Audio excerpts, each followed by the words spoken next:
God had a reason why he created the world.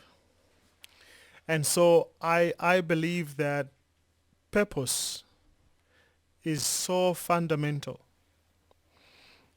It is that deep sense of meaning or understanding of the direction that you're going. I believe it is what drives your actions and your decisions to do the things you do. And therefore, your existence, your whole sphere of existence and making a difference in this world hinges around you understanding what your purpose is.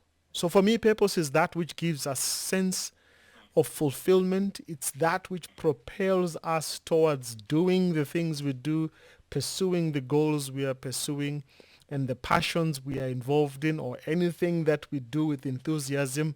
So in brief, it is the fire that burns inside you.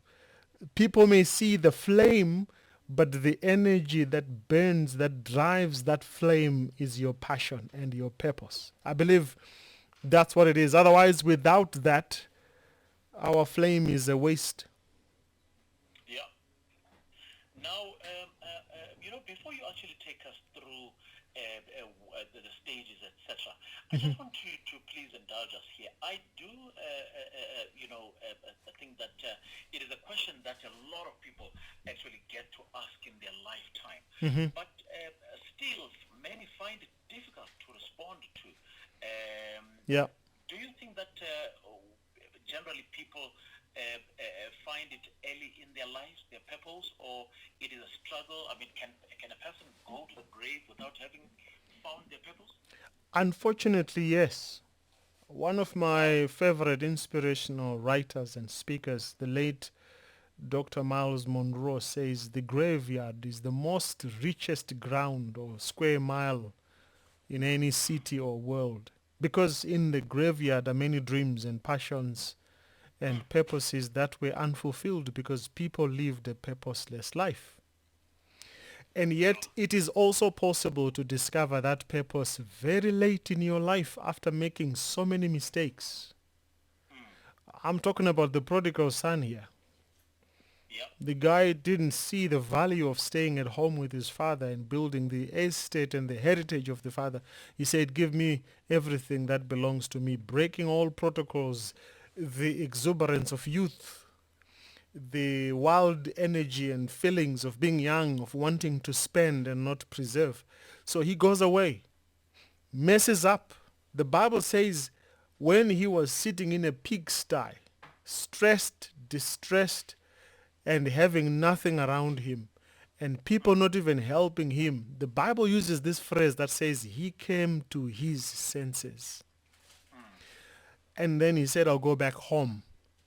The Bible doesn't tell us at what age that happened. So you can discover your purpose at any point in time in your life, and it is a deeply personal journey that requires self-reflection and exploration. And one of the best ways to discover it is to examine your values and your passions and your strength. And you can do that at any age. It's actually best if you can work through discovering it earlier on, because many people have lost opportunities and chances in life because they were just figuring out things as they went and never really took time to ask themselves, what truly matters to me? And what activities that when I do, I feel alive and fulfilled. And so at any point in time, if a young person is listening to me right now, you can discover it while you're young. Don't waste time. Yeah. If you're older, like some of us, look at the experiences you've gone through and where your heart seems to be leaning on. Perhaps some of us will discover it, Zama, after messing up big time. Yeah. And then we decide to come to our senses and go back to where it matters the most. So we can discover our journeys and our purposes through a personal discovery journey. And there's no particular formula I can say 1 + 1 = 2. It just really takes you time reflecting and seeking to understand what is it exactly in you that you feel is your calling and you love doing it? And here's the other indicator. It's something you can do without even feeling bad if no one thanks you or no one pays you and no one has asked. You just love doing it. That's it. Just follow that energy, you discover your purpose. So yeah, I was actually just inquiring from you that should humanity be obsessed with this question? What is my purpose?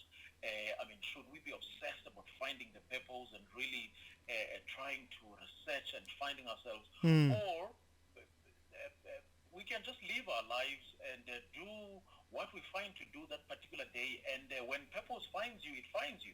Which one is it? Yes, it's possible that God can determine our destinies and your purpose will truly find you. But sometimes you cannot find something you're not looking for. Even Jesus says, ask anything. Okay? Ask and go seek for it. And he even says in the same breath, knock.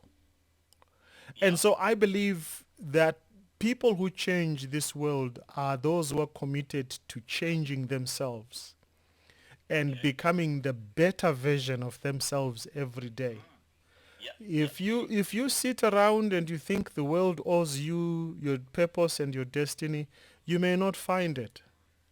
I have since discovered that those who have really pleased God and have changed this world are those who say, like the prodigal son, I will rise up and go to my father. If he had kept sitting in that pigsty and thinking and, daydreaming, he would have never ever achieved it. So take time to sit down in a quiet place and reflect, who exactly am I?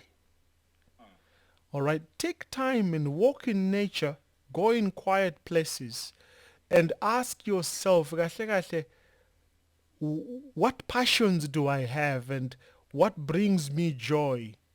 And I encourage our listeners to pay attention to those activities that ignite something in you and that make you lose track of time, as I can use that statement. When you do this thing, you are just in your own element. Once you have a sense of those things, consider whether you are skilled enough to begin to do them. Even if you're not, just start doing them. If it is speaking, start speaking to the bushes. Go to the bush and preach to the bush. You know, if it is running or whatever it is, get up every morning and put on your shoes like the champion and start running. Keep track of your performance, all right? And ask yourself, what will I be? Because here it is, Brother Zama. If you cannot see it in your mind what you are going to become, you will never become it. Powerful. You've got to see it before you become it. And therefore, the process of discovering and in gaining it becomes a pleasure to do because you know where you're going. So I believe that, yes, some people doubt themselves because they never think they can do it. But here is my 2 cents if anyone is caring enough to listen. Discovering your purpose is a process. And it is okay to sometimes feel uncertain. Because you are breaking into an unknown area of your life and you've never lived that life. So allow yourself to explore it and feel it and experience it as you grow into that person. Because it's often through trying new things that we uncover the hidden passions and talents that we have.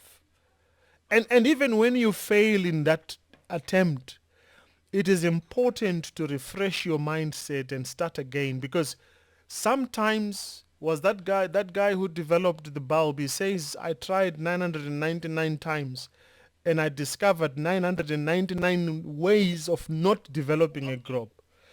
And so it is often in your failures that you must pick up the lessons and try again until you make it. So failure, in fact, the word fail for me means your first attempt in learning. That's what fail means. People who achieved great things are people who have allowed themselves to fail so that they use that failure as a stepping stone and a chance to gain valuable insights so that they can make better choices in future. So I would say to someone who's sitting back there, get out of your cocoon and start doing things. Start being active. I like what is it, Dr. Ben Mwamba. He wrote a book recently where he says, start happening. Yes, start happening. Beautiful book. Yes, don't wait for the world to give you your destiny in your plate. Go out and try out things and learn and grow to become the person God has always intended you to become. And I think God feels happy when he sees us trying in the pathway and the direction he has already determined for us, because he helps us. He says, you'll never be alone. I will walk with you and I will help you. So we are not doing this by ourselves. God is with us. Beautiful. It's actually powerful because someone may actually discover and have that aha moment. Say, actually, yeah, man, is my passion. And when they actually think about it deeply and they're thinking, ooh, Yeah. no, this one, I know, I think it's nice. In fact, it's too big. In No, fact, I can't. if your vision does not scare you, it is too small. Leave it. Yeah, true. Your passion and your purpose must be so big that you discover you're not even equal to the task. You need to grow yourself to become it.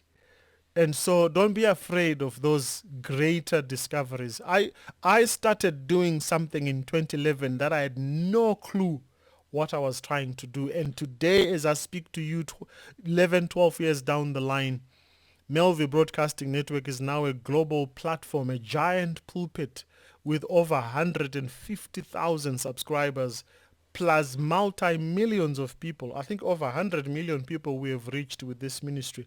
But I don't even have one day of sitting in a classroom to learn what it is that videography is. But God has taught me. So get up and start doing.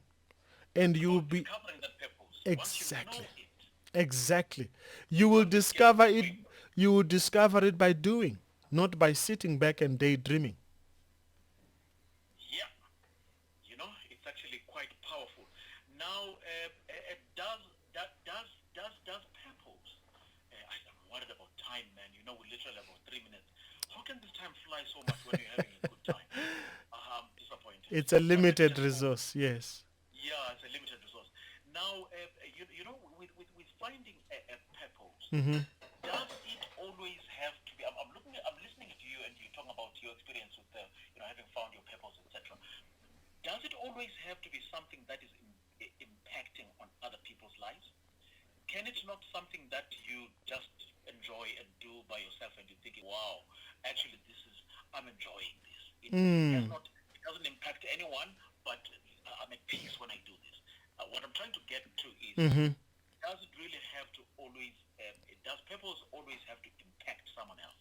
Or it can also be purpose even if it doesn't impact anyone?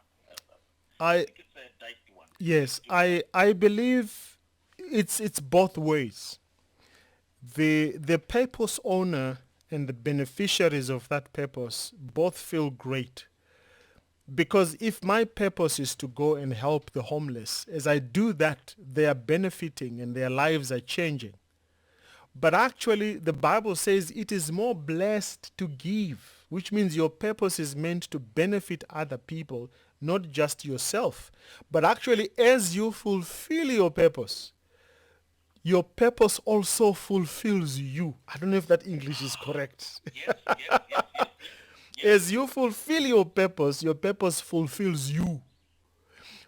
A practical example is Jesus sent disciples in Luke chapter 9 to go and preach. He says, go cast out demons, heal the sick and preach the gospel. Remember when they came back, what attitude they had? The Bible says they were rejoicing that even demons are subject to them. And Jesus says, don't just rejoice for that, but rejoice that your names are written in the book of life. So when you do your purpose well, you enjoy it, and the blessing is your name is written up above. So I think it works both ways. The ones who receive your ministry or your purpose in life benefit a lot. And when you prepare yourself to be the best instrument in God's hands, you benefit the whole world. But at the same time, you also grow as a person and you become sharper. So your purpose is a double-edged sword that when you use it one way, it cuts, but the other way, it builds you. Yeah, this is powerful. I really just wish we had much more time. But I do understand that we're just doing a part one today. Yes. Our time completely is far spent. We need to go to devotion. But I do want to thank you so much for coming through, sir. It's been my pleasure. Thank you so much. And I hope we can pick it up on part 2 and explore how we can practically discover purpose for ourselves. But thank you so much for the moment. Fantastic. Thank you so much. God bless. Bye.